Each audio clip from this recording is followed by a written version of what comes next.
Well, we've seen what impresarios are supposed to do, what happens when an impresario goes bad, like Hayden Edwards, what happens when an impresario goes good, like Stephen F. Austin, and now we're going to talk about what happens with the next wave of impresarios. You know, Texas is a big place, but all of a sudden there's a lot of people wanting in, wanting some piece of this pie. So in 1826, there's a number of new impresario grants given by the state of Coahuila. These include a grant to Benjamin Milam. Now we remember Ben Milam from his days with the James Long filibustering expedition, and he'll be famous later on for other exploits, but he's decided that he's going to try his hand at being a land agent, an immigration agent, and he gets a grant. There's a grant to a gentleman by the name of Wavell up in northeastern Texas, in the far northeast.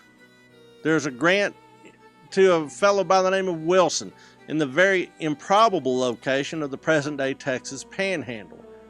Not every impresario grant is what I would say practical.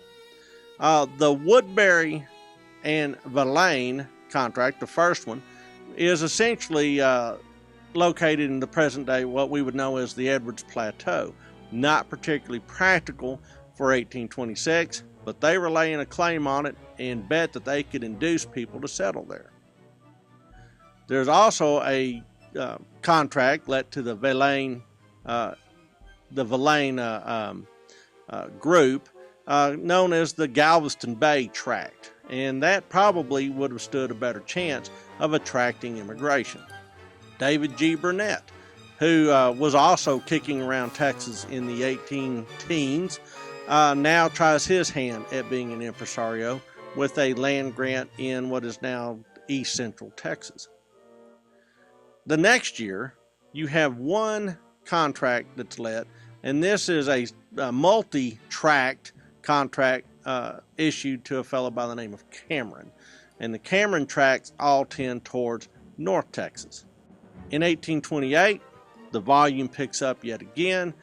John Cameron picks up another tract, this time out there in what is now the present day Panhandle. You also have a tract by Wilson and Exeter out in the Panhandle. You have the Power and Hewitson tract. Power and Hewitson were locating down around Matagorda Bay. McMullen and McGloin figured that they could induce Irishmen to come in and set up in South Texas.